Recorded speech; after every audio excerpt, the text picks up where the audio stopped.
अपना भविष्य बर्बाद मत करो इनके चक्कर में नेताओं के।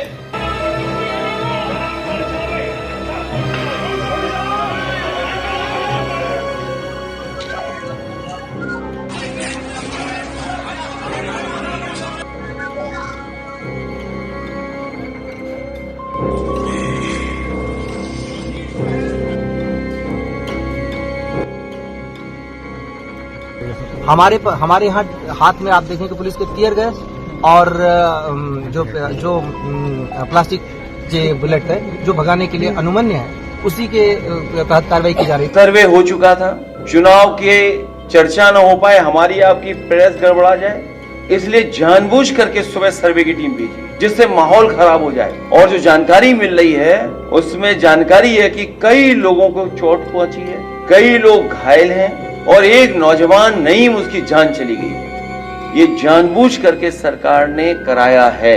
उत्तर प्रदेश के संभल जिले में तनाव का माहौल है। पुलिस के ऊपर पत्थर और पुलिस ने चलाई गोली। 2 नौजवानों के मारे जाने की खबर आ रही है और संभल जिले में तनावपूर्ण स्थिति बनी हुई है। संभल जिले में यह तनाव क्यों हुआ? इसका मंदिर मस्जिद की लड़ाई का बुनियाद क्या है? और यह सवाल पूछा जा रहा है कि जो हो रहा है उसके पीछे क्या उपचुनाव की धांधली को छिपाया जाना सबसे बड़ा मुद्दा है? चुनाव के चर्चा न हो पाए, हमारी आपकी प्रेस गड़बड़ा जाए, इसलिए जानबूझ करके सुबह सर्वे की टीम भेजी जिससे माहौल खराब हो जाए, कोई चुनाव पर चर्चा न कर सके। जिनके उंगली में निशान नहीं है उन्होंने भी वोट डाल लिए।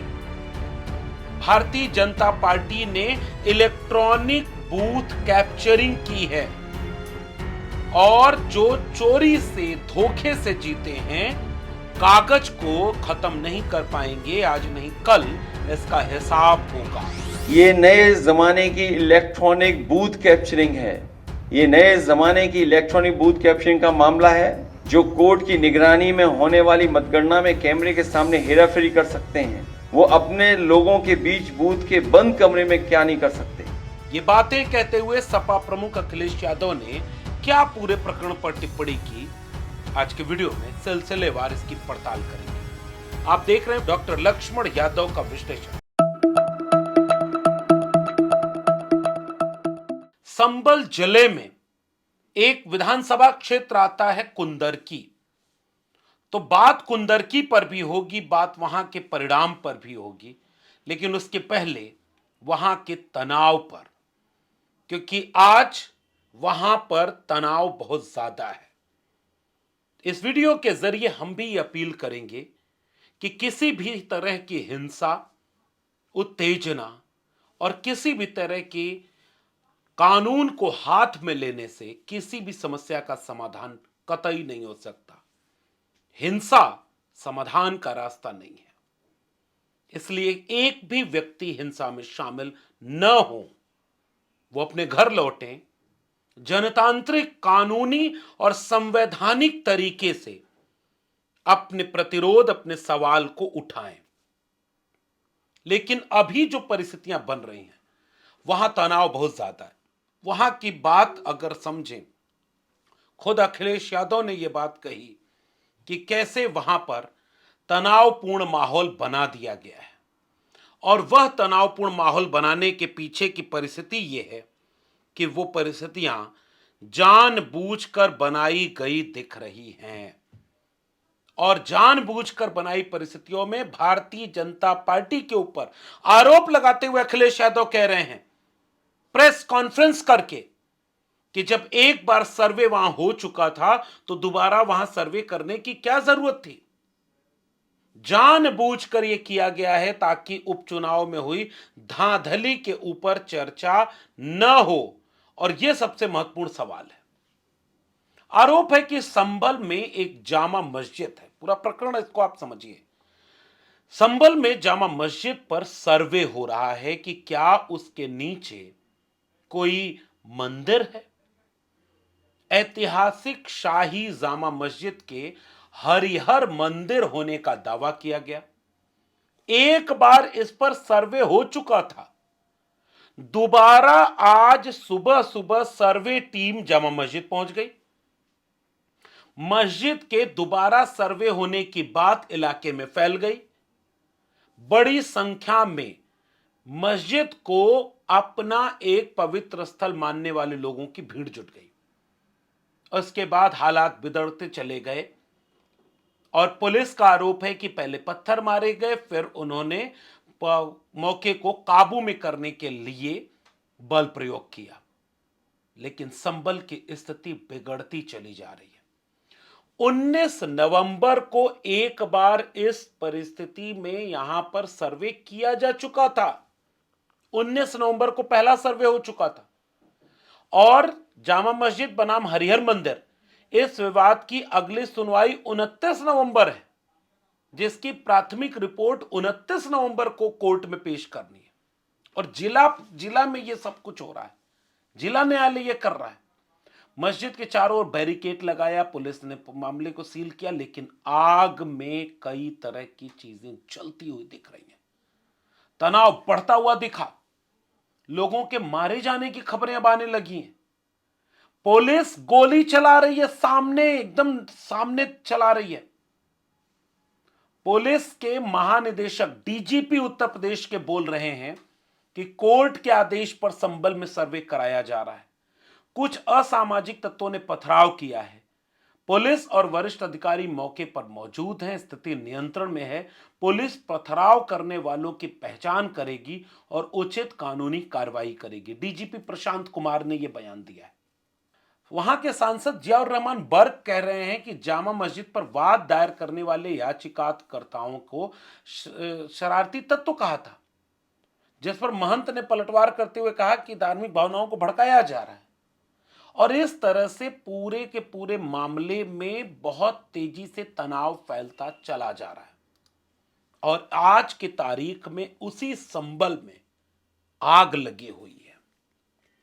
मैं फिर से कह रहा हूं कि आग, हिंसा किसी भी समस्या का समाधान नहीं है। भारत के संविधान के जरिए ही किसी समस्या का समाधान निकाला जा सकता है। लेकिन अब एक सवाल आपसे पूछना चाहता हूं, क्या वर्तमान में इस देश का सबसे जरूरी मुद्दा यही बचा है कि किस मस्जिद के नीचे मंदिर है? कि जामा मस्जिद शाही है, उसके नीचे हरिहर मंदिर है, और यह बात कोई कोर्ट में लेके चला जाए, जिला न्यायालय उस पर यह कह दे कि सर्वे कराओ?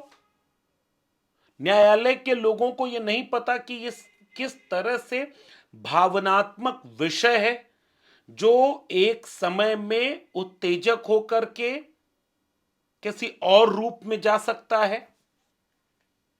क्या सबसे जरूरी मुद्दा कोर्ट की सुनवाई का यही? अब कोर्ट में कोई मुकदमा देश की रोजमर्रा जिंदगी से जुड़ा हुआ बचा ही नहीं है कि मंदिर मस्जिद वाले झगड़ों पर कोर्ट फैसला सुनाए। सबसे जरूरी प्राथमिकता वही है।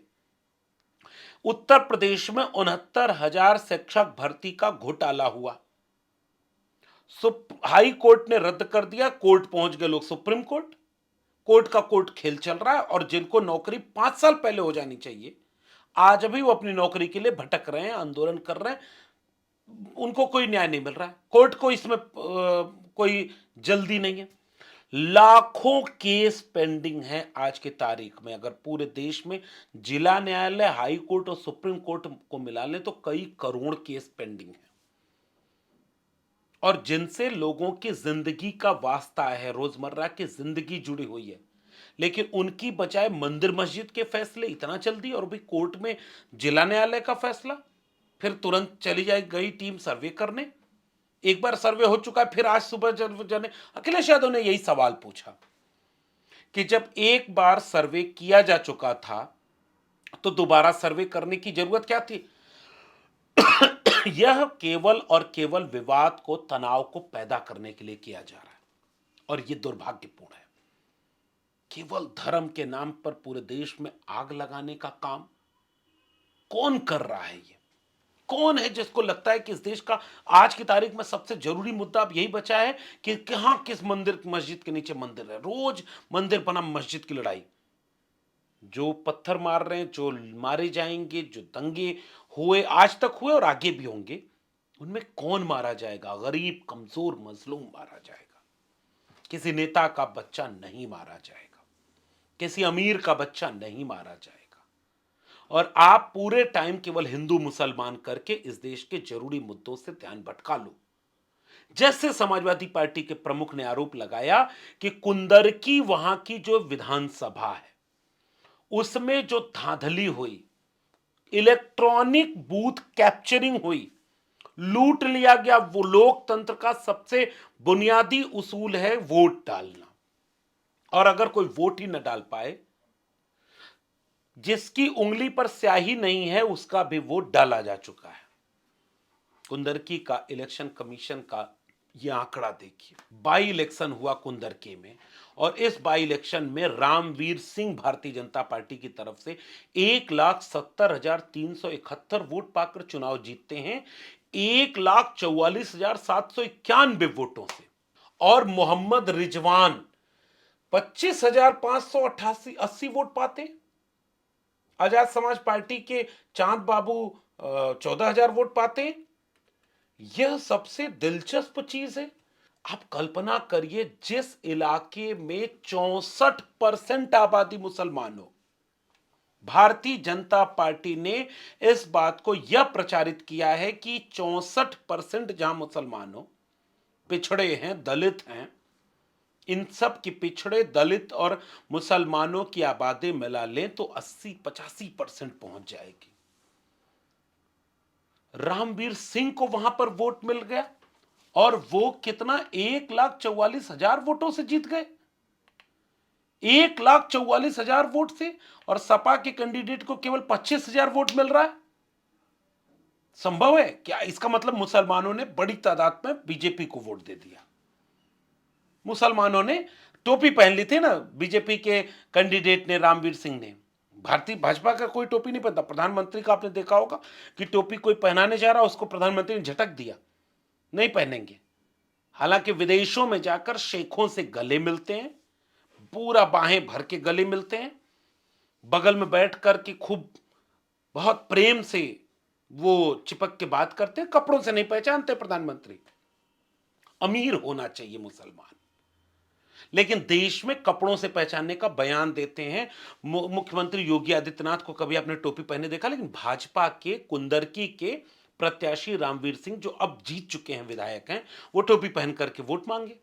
और भारतीय जनता पार्टी अब यह प्रचार कर रही है कि चूंकि उन्होंने बहुत विकास किया है मुसलमानों का, इसलिए कुंदरकी के मुसलमानों ने बीजेपी को वोट दिया। 1,70,000, 1,44,000 वोट से बीजेपी जीत गई, जहां मुसलमानों की आबादी 64% है।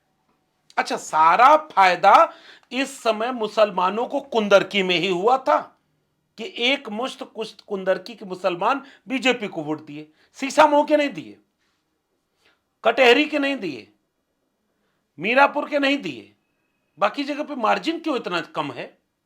अगर बीजेपी ने शिक्षा इतना दी, रोजगार इतना दे दिया है कि न हिंदू न मुसलमान, कोई भी नौजवान अब बेरोजगार बचा ही नहीं।